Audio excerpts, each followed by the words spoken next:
Unfiltered with Bran Otieno and Dongo Gashane.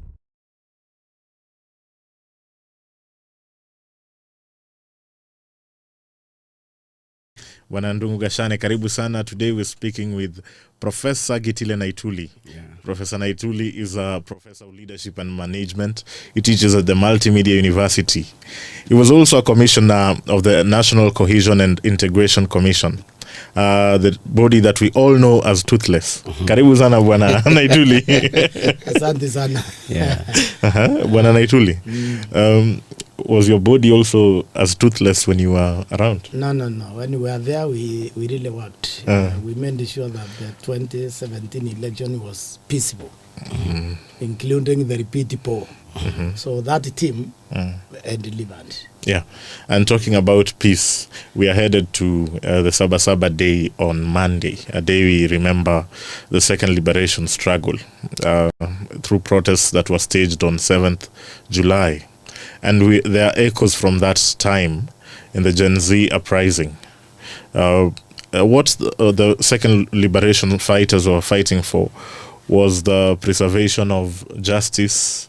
They were pushing for pro-democracy reforms. And we're seeing that happen with the Gen Z revolt. Can you equate this to sort of third liberation struggle? It is. I think they achieved... The second liberation achieved a lot. They brought in the new constitution, but the Kenyans undermined that constitution themselves in 2013 when they elected ICC inductees. They should never have done that. The fruits you're harvesting now with the abductions, extrajudicial killings is a result of the 2013 mistake of electing Uhuru Kenyatta and William Ruto. They should not have done that. They did it. Now, at the risk of offending the Gen Zs, I would say that they are doing, of course, the same thing the young Turks then did, but I think they need now to be more strategic. What I'm seeing, and it's very frightening, I'm seeing a government way far too willing to murder its own citizens. And therefore, I will not give them the opportunity by going to the streets. That's what I'm saying. As the risk of offending Gen Zs, I think people should stay at home. But Prof, if you say that people stay at home, then what would be the essence? But you can route in your house. I mean, sorry, I've used the wrong term. Sorry, you can demonstrate. But you have Article 37 of the Constitution. Listen, if somebody is far willing to murder you, it's the best thing is just stay at home and avoid taking you let him win then. No, I know that my position will be extremely unpopular. Yes. But honestly, we are behaving as if we in our situation, killing 20 people. Yeah, that's and we are not in our situation. And these are young people. You are murdering the future of the country. You know, this is the future of Kenya. So you are killing the future of Kenya. So for me, if I were to be the one leading them, honestly, you can have a very successful day by everyone staying at home, lock your house. But what will you achieve? What will you achieve by you have shut staying down at the home? country? What are you achieving when you go to the road? But they're expressing their dissent. Yeah, you no, but you can express it by making sure nobody go to work. Okay, it's national wind strike as it were. In fact, if every street is empty across the country, you have communicated forcibly your message. I think we need to figure out some new method of expressing your dissatisfaction.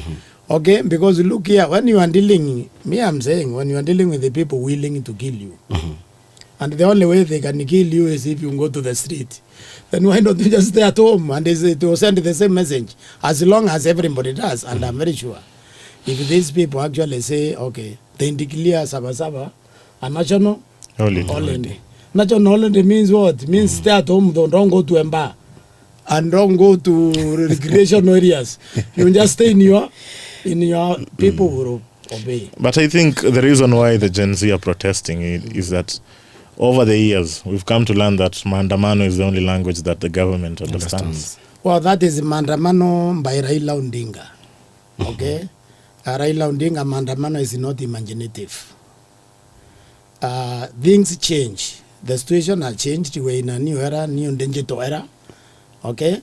So you deploy different methods. You see, you can achieve the same thing. You know, Raila, sometimes, in my opinion, over the years, if I can make him a study, because I think Raila is a case study. First, on how to lose elections. Number two, on how to organize mandamanos. Because you see why I'm saying that is you need a strategy. On anything you are doing, you need to develop a strategy. So now Raila never works with a strategy. If you want to enter this house and you want to use that door and it's locked, he doesn't know you can also enter through the window. Or insist on going through that door. That is not strategic in behavior. So these young people don't have to copy Raila's method of expressing dissatisfaction with the government. You can do it another way. You can do it where nobody gets killed. Unless if they come and kill you in the house, of course they can do it. They cannot be dependent in the house. So they can still do it. But Prof, yes. They're not killing themselves. Maybe the government should adopt a different strategy in dealing with the Gen Z, with the youths. Because I agree completely that what we should be talking about is how the government should deal with the dissent. Exactly. I think that on that point now. Yes. A civilized government follows the law. Because the law is outlined in Article 37 of our Constitution. Yeah. As long that you are unarmed, because it allows you to petition, allows you to have demonstration, unarmed, okay, peacefully. The government should be able to protect you. You should be able to inform like the law says, and then they protect you. And I can tell you, my friend, that any violence in any demonstration is actually government engineered. It's not the demonstrators, never.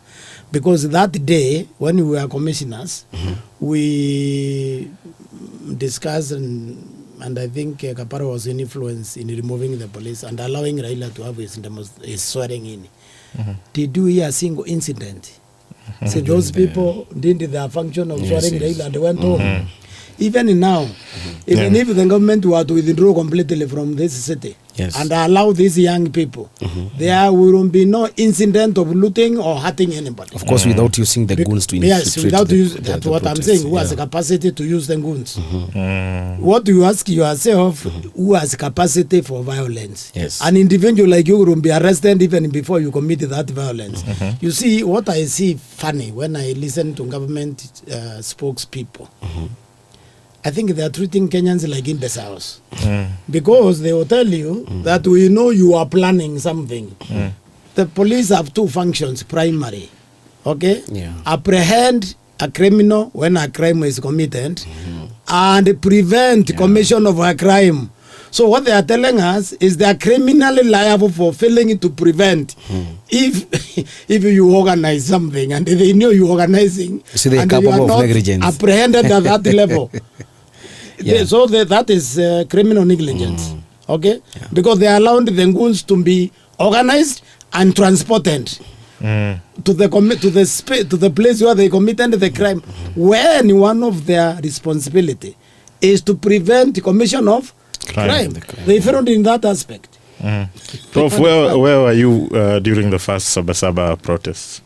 Now, the first one, I can't even remember. I must have been in America, actually. I think I was in the US. I was not around. And that was in 97.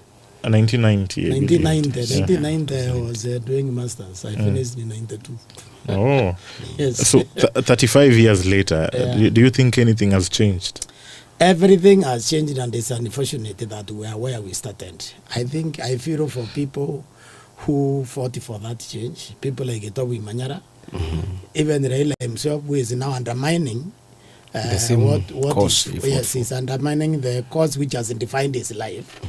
But I can tell you, those people must be feeling very bad. Reverend Nyoya, because they thought that we have dispensed with demanding behavior from the state. And now, it's a full bag, like if it never went away. They must, I feel for them actually, watching what is happening now in their own age. seeing their children, their grandchildren and their children doing exactly the same thing that they thought they had done away with. It's like very timing, unfortunate. which is a bit very unfortunate. unfortunate. There is a proposed law to change the Public Order Act on how the protests are governed and how are conducted. We have seen efforts by Nairobi women representative Esther Passaris to is like to cordon or to prevent the protesters from, it's like actually designating certain areas that the protesters must hold their protests around that area and prevent them from going to Parliament and State House. What is your views about that bill?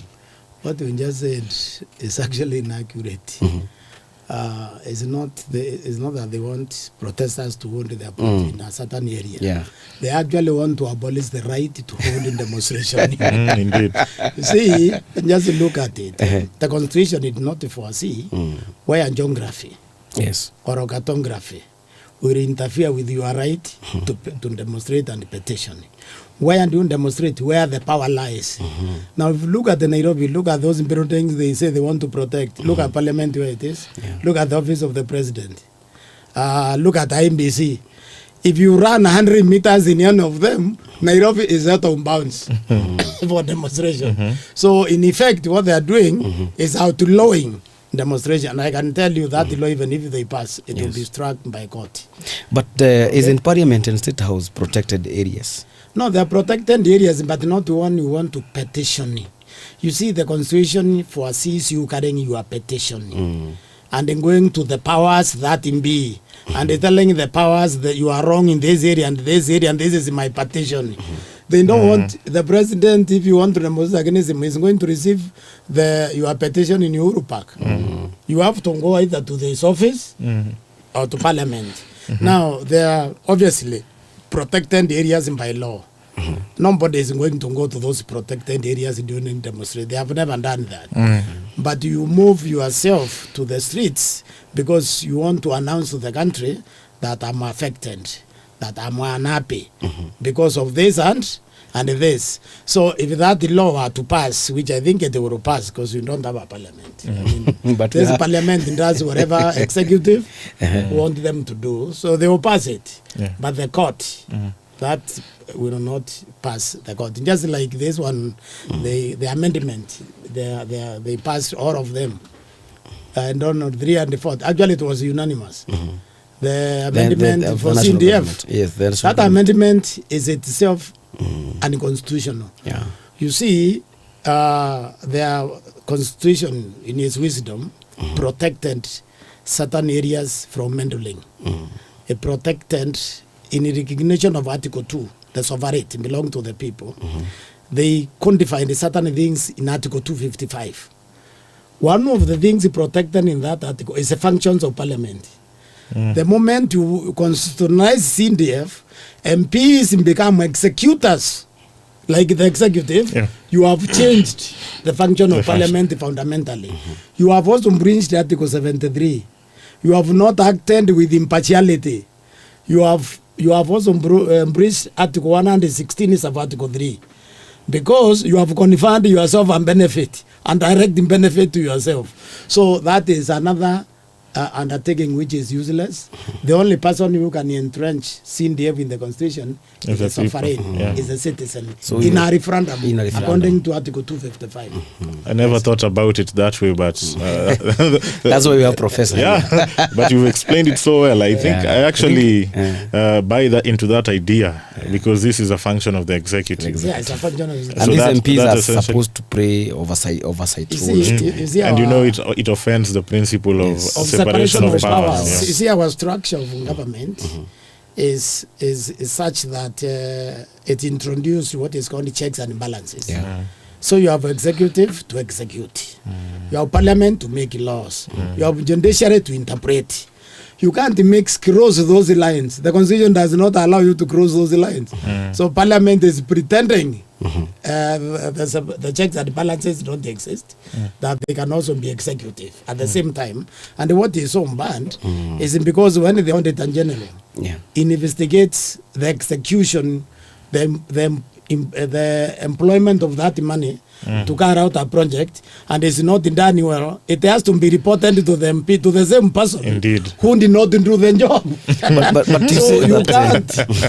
It's not possible. I don't Very understand what kind of members of parliament we have. you have made some claims that we don't have a parliament, and you know Yeah, we don't. why would you say that? And no, we know look, we have yeah. the third arm of government is parliament, headed by Moses Wetang'ula as a speaker. Look why I'm saying we don't have a parliament. Yes. This is only how I know I would have a representative. 2024 finance bill, they passed it. Yeah, Eventually, the president said he doesn't want it. they clapped. When they passed it, they were very happy. But when the president said, let's forget this thing, they clapped. They were happy. Do you understand that? Yeah. And where did he say it? He went to say it in At the the State State House, House, yeah. not in the Parliament. Yeah. So the separation of power between executive and the parliamentary is now merged. It's not there. Meaning that have they ever injected any proposal from the executive No. since the 13th parliament convened? Have they ever challenged any policy arising from the executive? For the last, since I think, to be fair to William Ruto, he is not the one who captured the parliament. Parliament was captured by Uhuru Kenyatta. It has remained captured after today. Yes. Yeah, I want us to move on from that subject. And our viewers, we are live on our social media platforms on KTN News. That's on YouTube, Facebook. We're also live on X and TikTok, I believe. Moving on to a different subject on abductions. Well, there's a young man by the name Ndiangui Kinyagia who was resurfaced today after being missing for a week or so. And the story is that he was in hiding. Prof, do you buy that? No, I don't. Why Where not? do I end in Kenya for all those time? Where? I mean, there's a government that traveled to Nyanza to pick up a boy in the village. You can hide from this government? Even for a day, even for hours, let forget about those number of days. That is not correct. I think there was a time there was election, some kind of rigging. I think in 1988, I was there in the university in the US, but I was following, even though there was no social media then. And the Kebake said, because you see people used to line behind the candidate. And then DC, who was the returning officer then, he came and pronounced the shortest line as the winner. And you know nothing about it. So Kebake said, stealing requires some intelligence. I want to say lying requires some intelligence. But then why would you call it lying when this is his statement? Because where can you hide from this government? Because he's saying that he was in hiding. The initial story you know from what the you mother. Are telling me? You are telling me the National Intelligence Service is so incompetent that it's not able to protect you. You are telling me that the DCIA, with a special unit for serious crimes, is not able to protect you, because if you can hide for 14 in Kenyan soil, when in Kenyan soil, when the government is looking for you, my friend, do you understand how powerful this state is? This government is the most efficient when it want to do its job. It's the most efficient in the world when it want to do its work. So forget it. I think they should treat us with some respect. But then this is his statement. He's the one saying that he was in hiding Himself. Through we have seen a statement from the family lawyer. And then the initial statement by the mother was that Mr. Ndiangui told the mother that he wanted to hide for a few days after learning that he was pursued by the police. The DCI boss recently also said that they don't have the man in their custody. The guy was supposed to be arrested, but they found he had already left his house. So why would you say let me tell you these are lies? Why I think that is lying. First of all, when they ransacked his house, they should have made that public. They should have ransacked his house with a court order. Okay, they didn't have a court order. That is number one. Number two, if what you just said is true, the mother will rewind, then this year should arrest that mother of his today and charge him with interfering with the investigation. You see, you cannot hide a criminal. It's illegal in this country to hide a criminal. So the police should arrest anybody involved, including the lawyers, including the lawyer, because it's also a crime to lie to a public officer. It's a crime also to lie to the public. Yes, that's what now, the law says. If they don't arrest the mother, they don't arrest the lawyer, then they are the ones who are lying. No, there is this other narrative. They should arrest all those people who are involved in hiding that young man. Yes, there is also a narrative. Because they lied to the whole country that he has been abducted by the government. That is giving government a bad name deliberately.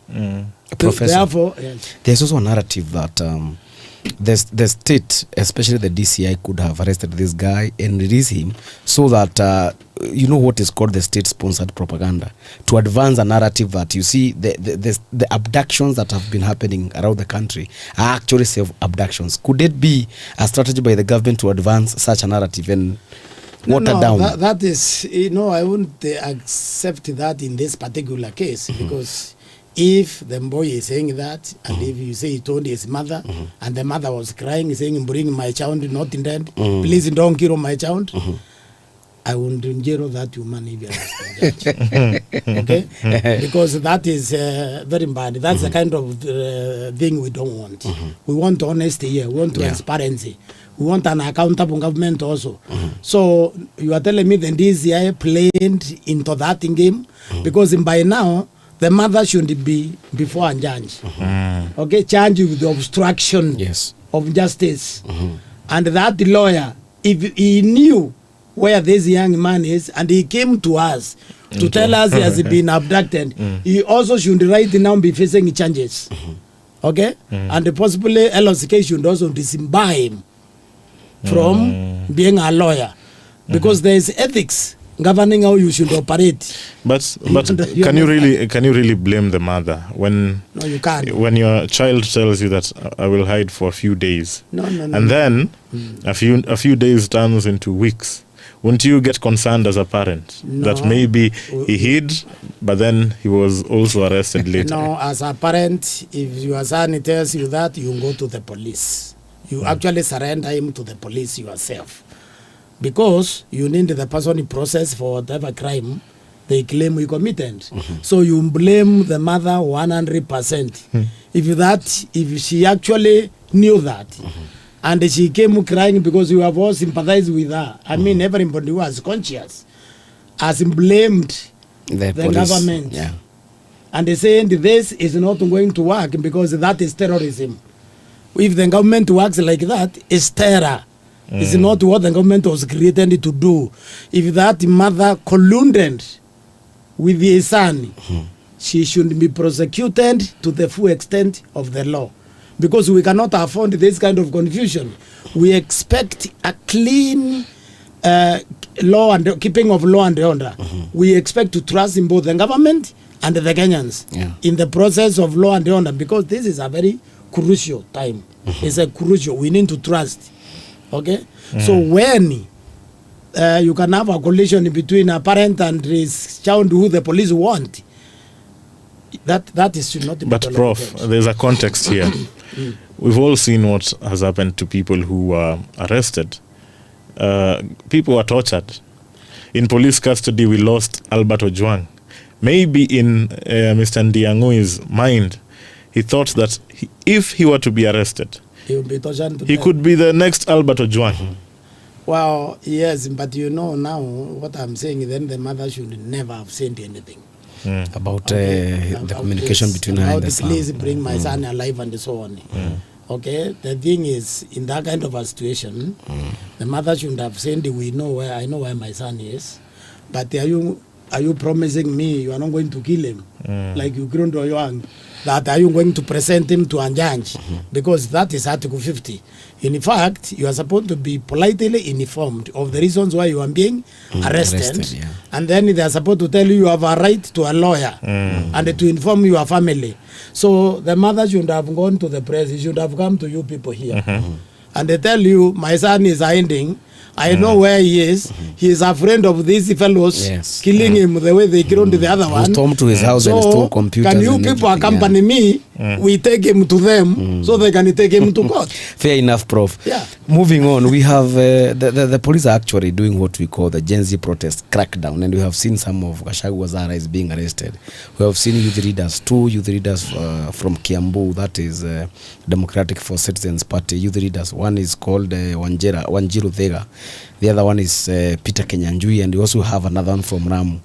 And they are all associating this Gachagwa's arrest with the June 25th protest.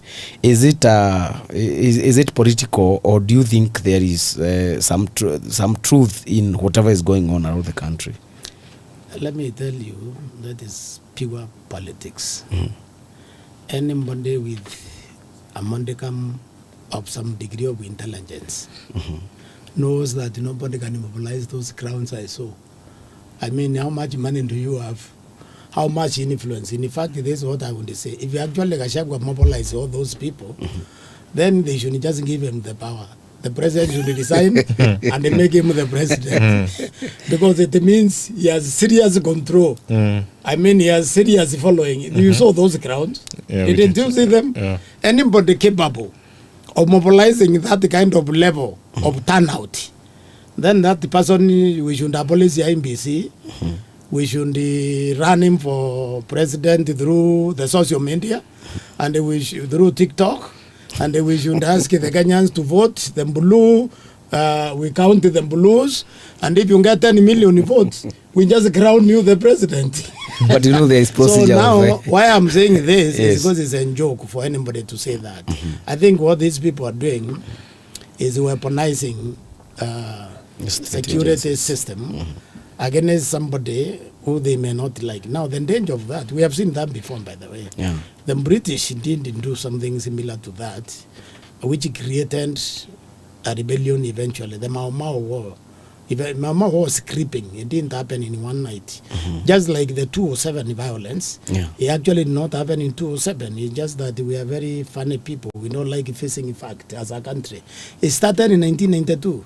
The tribal clashes of 207, which was basically war against the Kikuyus, it started in 1992, then 1997, then it matured to a full-blown almost in 2007.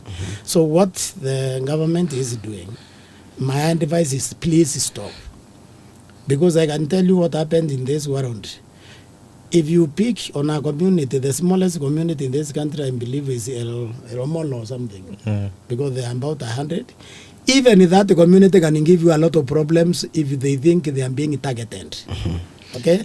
What happens, if you look at the history of the Mau Mau, is the British and it classified a threat, basically, to this country as coming from the Kikuyus. Kikuyus, that time, according to the British, was Kikuyu, Embu, and Meru. They were not allowed to go to Nairobi or to go to any city. During the Kipande system. Kipande system. They are the ones who to carry the Kipande to go anywhere, to be signed by a Muzungu.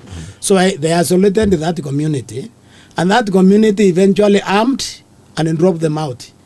But if that community was not isolated, if you were treated like any other Kenyan, the problem British still be here by now. Do you believe it is dangerous? Yeah. To look to isolate a community. But do you believe some of the goons we saw loot property, destroy property, burn down vehicles, police stations? Do you believe that some of them may have been paid by politicians? No. Because if they were paid by politicians, I trust me, the police would have shot them dead right there. Okay? The fact that they were not shot, the fact none of them has been arrested, it points to one thing, organization by the state. Because, I mean, none of them was in custody, right? You saw them. You saw the videos. Yeah. None of them was arrested. None of them was shot. My friend, you know the police works. If they could shoot those demonstrators, they were unable to shoot the people in the police station. You know, when you talk about police station, the policeman on duty that day, what happened to that one? Where is that one? Because the police station has an officer on duty every day. And not one, actually two. Because the police work in pairs, right? There was the police in the report office that day. There was others who were off duty. And the police station has been attacked. And their job is to protect the police station. How come they don't to protect and kill any of those fellows? Professor, one thing is for sure, I don't know whether you call it a fact or not. Protests have been held in this country, but the number of protests that came around Kiambu Road and Thika Road are actually numbers that surprised many. And you earlier talked about isolationism in politics, or where there is a feeling that the Kikuyu community is being targeted. But people are wondering and asking themselves, how come that the people that we have, the numbers that we have never seen along a certain area or route, have all of a sudden decided to participate in... you're making a very, very wrong assumption. If there's a lot of people on Thika Road, or even in Kiambu Road, to assume those who are Kikuyus is a very poor assumption, because if you go to Ruiro, the number of Luos in Ruiro, my friend, Very true. the number of Luyas... But that's the assumption that the government or the people want to... This is an attempt Yes. to shift things into a Kikuyu thing. Yes. I think there are some people in this country genuinely hate Kikuyus. And they think because they hate Kikuyus, everybody else does. So... so they are cooking all these stories. Because look here, the first 3 postmortems were made of the people who are shot. Already, one of them was Alu, another is Agamba, because I saw the names. The first 3, you have not gone into the other 20. The thing is this, you cannot judge, call it a Kikuyu affair, because there is a lot of people coming from Kiambu, or from cosmopolitan area. Cosmopolitan. Actually, along Thika Road, along Thika Road is cosmopolitan. There is Even Kiambu itself. Even Kiambu County. Even the Kiambu County itself. So you cannot judge. And what is the end game? And then also, the idea of what if they were Kikuyus? How would anyone mobilize those kind of numbers, even if Kikuyu themselves? I mean, for you to mobilize Kikuyu, let's assume they were Kikuyus. Yes. How much do you think they would take to mobilize that kind of background? You understand what I'm saying? So I think if the government, I will become very humane. Yes. I will stop Kikuyunizing this thing. I will look whether they are complaining about unemployment. Is that a genuine complaint? That's what I would ask. If they are complaining, this is mainly economic complaint actually. Is it genuine? If they are complaining about wastage in government, is that a genuine complaint? I will separate the problems the Genesis are putting down. I will separate it from them and from any tribe in Kenya. Because what if the Kikuyus are dissatisfied? Do they have a right to get dissatisfied with their government? A very good question. Do you understand? Because even if it's, let's say every single person was a Kikuyu, and these Kikuyus are dissatisfied, I will go to them, if I am the president, and ask them, what has made you this dissatisfied? Can we sit it down and figure out how to address it? I will not go arresting everyone I can find. And because that is only going to make the situation worse. It's going to make them feel under siege. And let me tell you, nothing unites people like feeling that they are cornered. They are cornered, they are a target. Even if in a house you corner a cat, it will become a lion. So this is, we love peace in this country. And we want peace.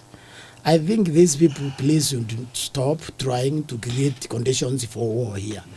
Because if we go like this, are we even going to have an election? This kind of climate is not nice. And also, the economy cannot grow because money fears uncertainty.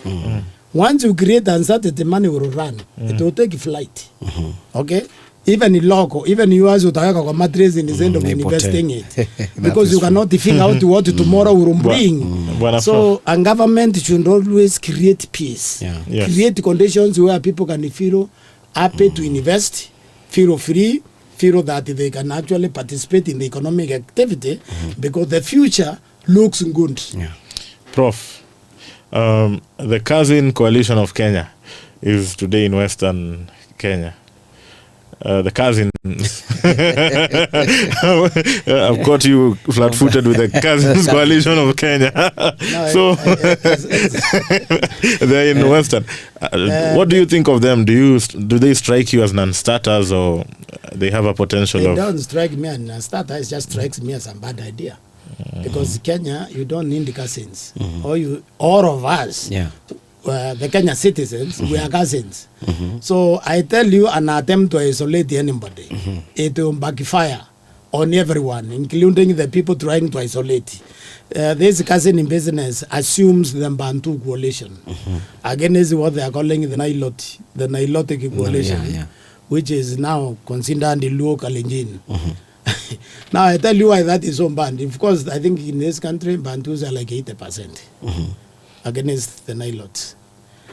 The 20% is a significant population. If you think you can isolate the 20%, my friend, you go and think again. It's not possible. How so? It's not possible. Okay, so they should stop talking about the cousins and they tell us what they are going to do for Kenya as a whole. Tell us what they don't like happening now and how they are going to change it. But they stop telling about the cousins, because as far as I'm concerned, we are all cousins in this country. In this country, everyone is your cousin, everyone is your brother. But Professor, political sloganeering is not starting with Gachagua and his fellow opposition leaders. We had Raila call the people from Western Mashemeji, and it never received as a huge backlash. No, you know why it's not receiving backlash? It's, you see, you have to look at the circumstances under which a term is being used. Right now, we have an illegal government. Illegal government? Yeah, this government is illegal. Wow, where is this government in the constitution? Open the constitution, show me where that government is defined in the law. In fact, it's a violation of Article 3 of Article 2. Okay, because the constitution. Why is it an illegal government? It allows government formed outside the constitution. How? What Raila and Ruto should have done when they decided to form this government was to have a post-election agreement and then deposit it with the registrar of political parties. What do you mean? That's what the constitution anticipates. The constitution does not anticipate where you co-opt the opposition into government. But Prof, there is no opposition in the constitution. There's no opposition. No, listen, it is not defined there, but Article 1 is it Article 4 or something, which defines Kenya as a democratic state. But then the constitution allows the president to appoint anyone he wants to. But he didn't appoint anyone. He appointed Raila actually appointed for him and they told him that is not. But Raila has no powers to appoint. If the president was genuinely appointing anyone after dissolving that cabinet, he would have gone for Kenyans who can actually deliver to Kenya. He would, for example, have picked Mugisa Gitui for trend, and we will know that we have a very serious Kenyan here. He would have picked Martha Karua for the Attorney General, because you prosecute all the thieves. But I'm just trying to tell you. The bearer of the office, I'm trying to tell you that he didn't form a government of national unity. He formed an ODM unity government. Okay? Which you are saying is illegal. Which I'm saying is illegal because it did not follow the constitutional provisions, which demands that you enter into a formal coalition agreement. Okay? It's but Raila says he's not in government. Described, even Ruto described it. Do you remember Ruto described this thing as a Mongorio? During the handshake. During the handshake. What is happening here is a handshake. The same thing Ruto didn't want, and then Ruto's granted. He resisted this thing. During Raila's demonstrations, you know, over 70 people were also killed. And Ruto refused. He did not demand. Until the Gen Z's Juru tended. And he decided to seek shelter and Raila Odinga. So when Raila says he is not in government, you should realize that he is not an honest person. Okay? When you are deputy party leader, both in deputy party leaders are in government. When you are minority leader in the house is the minister. Well, how is Raila supposed to be in government? The ODM chairperson. The ODM chairperson is joined the government. I think this is why I'm telling you, these politicians in general have taken Kenyans for fools. And it's not fair. Raila cannot stand and expect us to respect him when he tells us he's not in government, when his entire senior people in his party are in government, and he appointed them. Ruto didn't appoint those people. So are you saying, in short, you're saying Raila has lost the respect and the Kenyans took him for a statesman, a leader who has fought for democracy. You have just mentioned him on his contributions towards the multi-party democracy. Are you saying that towards the end, Raila has just lost all the respect he commanded from Kenyans? Not towards the end. I think Raila lost this respect a long time ago, and just that people didn't see it. Including myself, because trust me, I supported Raila in 2017 until those Meros refused me a reappointment in the second Uhuru government. because I was working with Uhuru. And I supported Raila because I genuinely believed that he meant good for Kenya. Raila has never meant good for Kenya.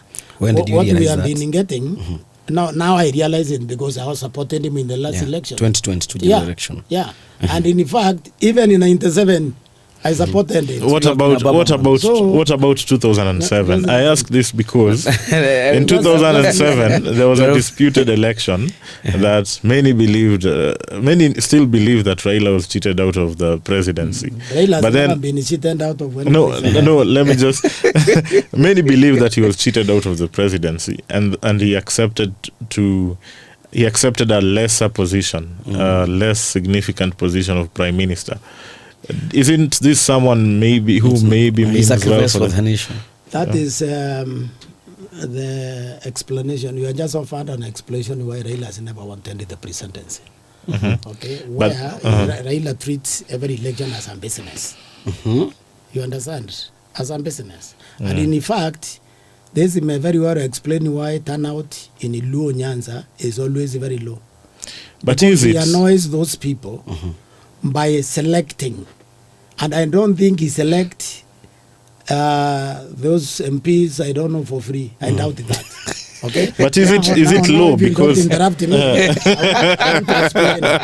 want to explain because when you interrupt, you take away my train. 2017, if Raila wanted to be president, he couldn't have been president. 2017, because all he had to do was even in 2007. 2007.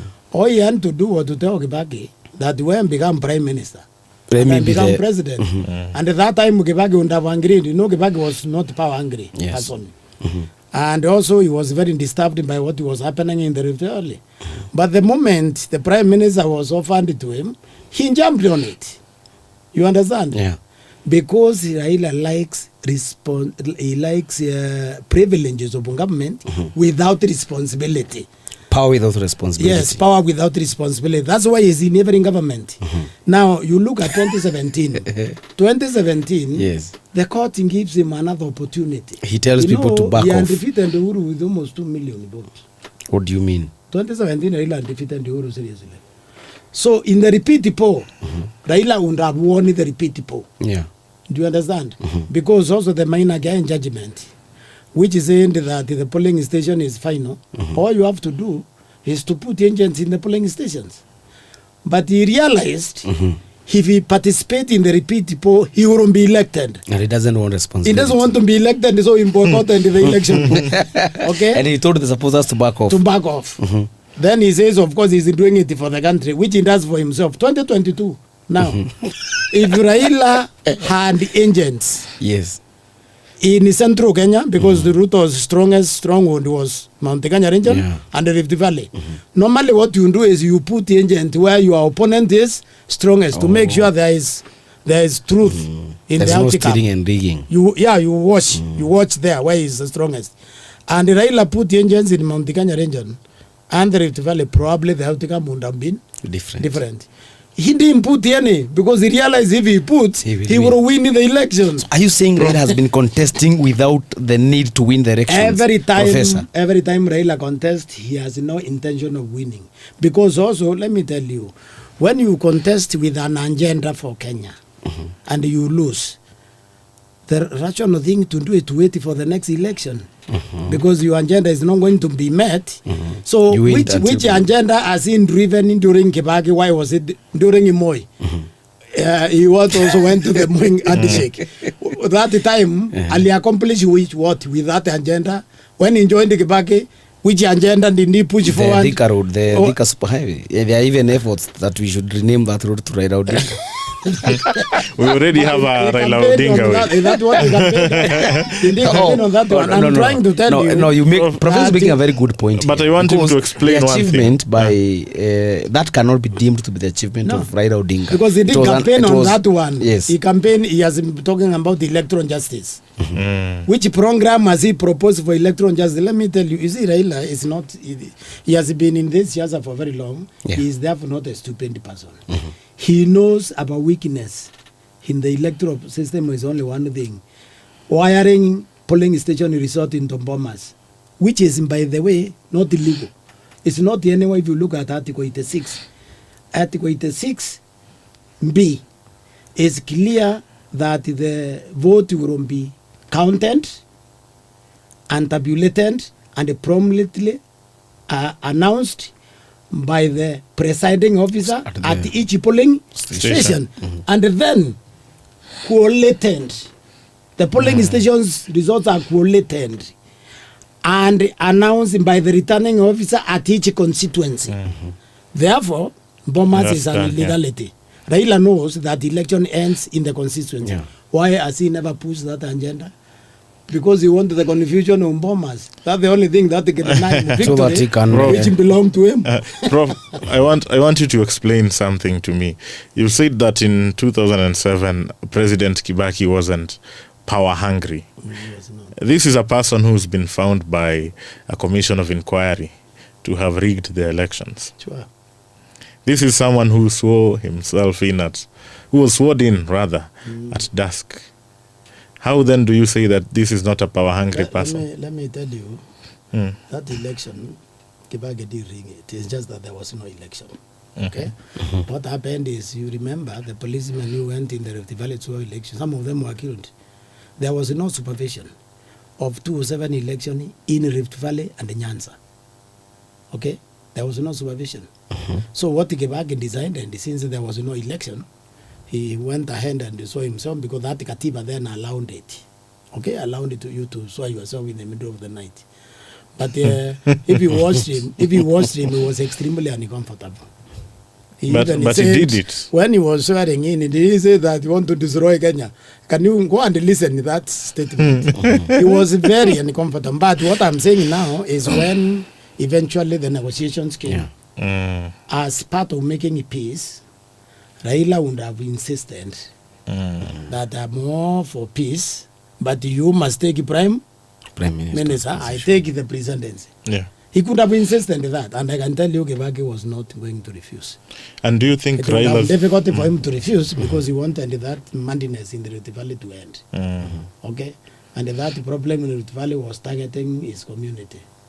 Do you understand? Yeah. So Kibaki would have sent for peace. Yes, there is no time Raila and done handshake for Kenya. Because you look at the one he did with Uhuru. They had 2018 handshake. 27, before joining Uhuru, if he had told Uhuru first, compensate all the people who are killed in demonstrations, including in Bependo, then I'll check your hand. No, Uhuru would have done that. They didn't do that. Now, when he joined Ruto a few minutes ago, if you told him, before I joined you, 70-something people are killed in my demonstrations, And the sixth agencies first compensation. pay these people and the injured.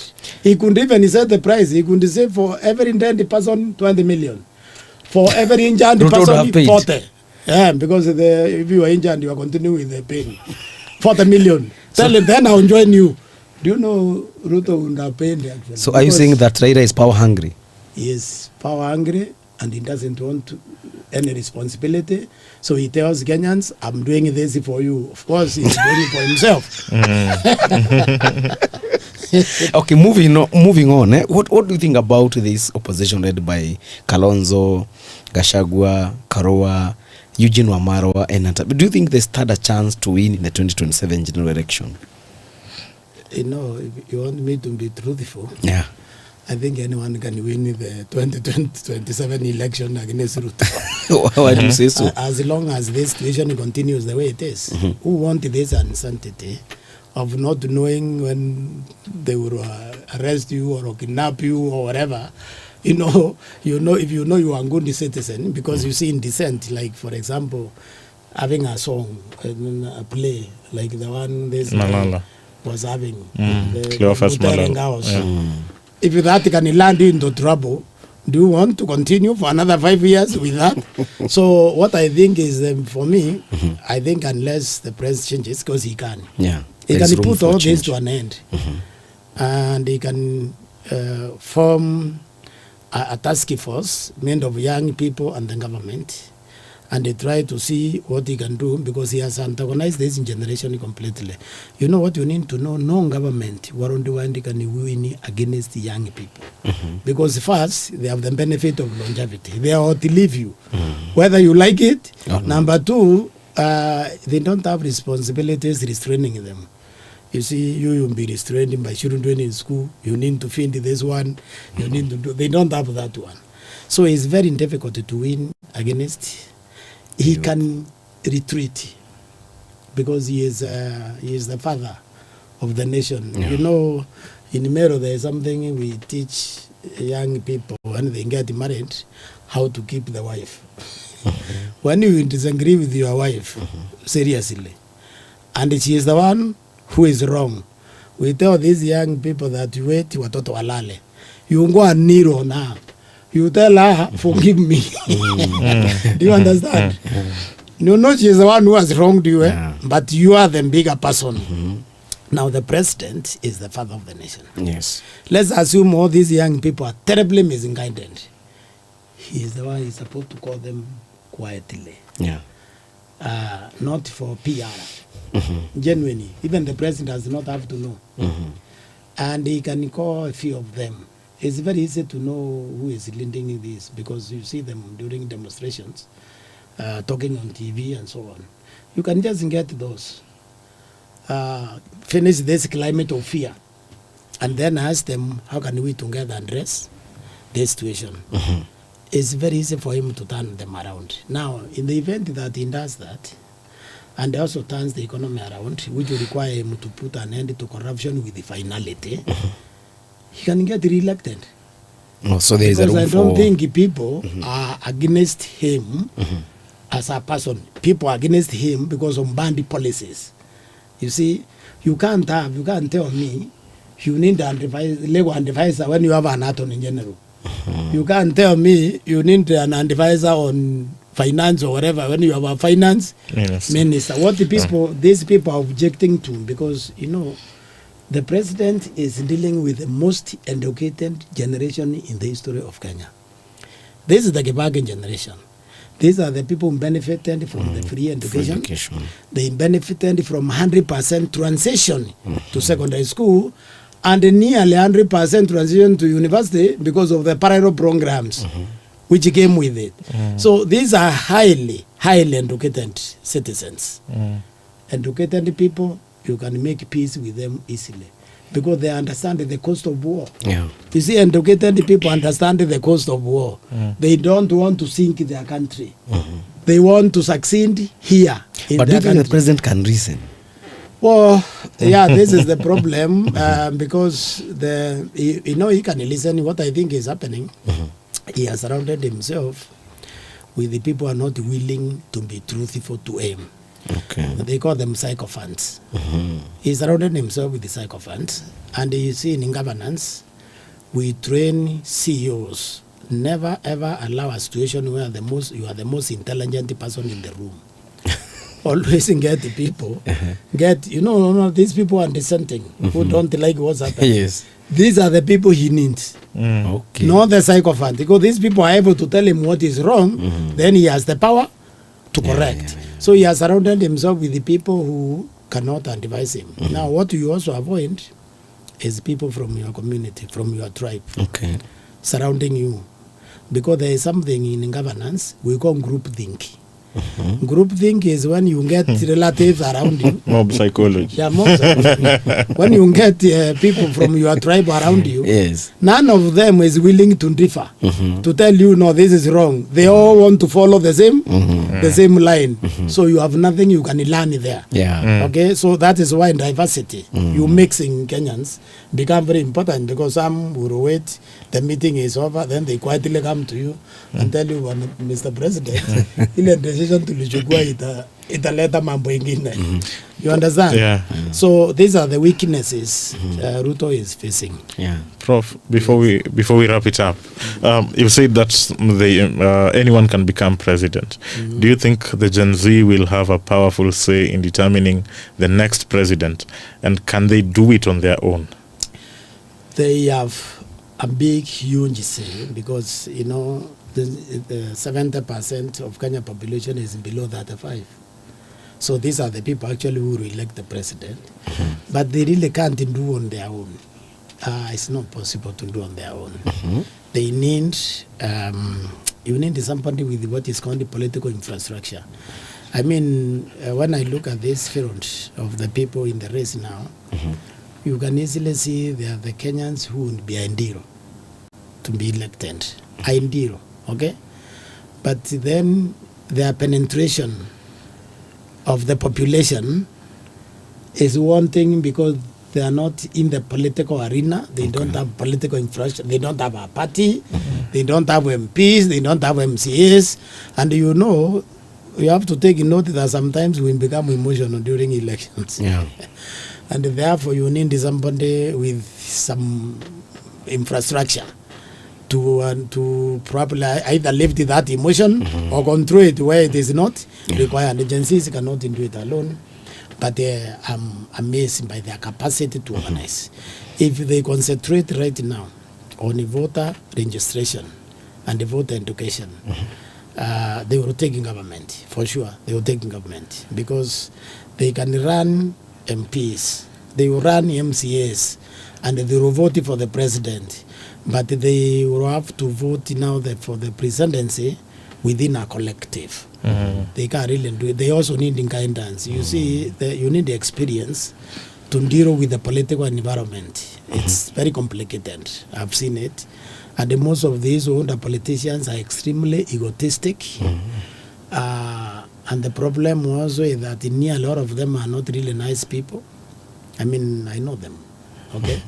The problem the country faces is it has allowed selection to take place and give itself the worst it can produce. What I mean natural selection. Yes, and what I mean by that, most politicians, if you realize, they don't have a soul. They can't feel. You see the feeling, the fact that you can cry or you can laugh in happiness. They don't seem, most of them, to have that. Okay? Now, that it is all of them is very unfortunate. That's what I'm saying. It's nearly all of them. We don't have people like Tom Mboya now or JM Karaoke. Okay? You know, those who are people with the heart. What we're having is rock people. They don't feel shame. They don't feel empathy. You know? They can't feel anybody's pain. They're like a rock. It's like actually they are not alive. They have no feeling. It's like they have no feeling. Now, when a class of people is like that, the country is in trouble. Now, this is why the agencies are challenging that. They are saying we need a leadership that is responsive to us. We need a government that works for the country. Do you understand? Because they can feel it. So now a society that can create that 100 group of people, they need to see where it went wrong. Because I can tell you this country is very difficult to produce a Mandela, to produce a Nyerere, to produce Captain Sankara. The question is why? When you look at the kind of political environment you have created, it's an environment that is not able to produce good people, good citizens. You see, let me tell, I will surprise you. The first Kenyan president is Mwai Kibaki. All the other presidents we have been having, they are colonial in black skins. They are Wazungu in black skins. Now, what defines them like that? Extraction. When a government in job becomes extractive, it is now colonial. It's not investing in the country. And this is why the corruption is uncontrolled, because it's extraction. The idea that it's our time to eat, you know, is an deadly one. Prof, I think that's a very good parting shot. That's unless you have something to add, Bwana. I want to thank Prof for coming and giving us serious insights, and of course we'll be having you severally in our show that is Unfiltered. Until Thursday, I am Ndongo Gachane. Brian Otieno. Santi.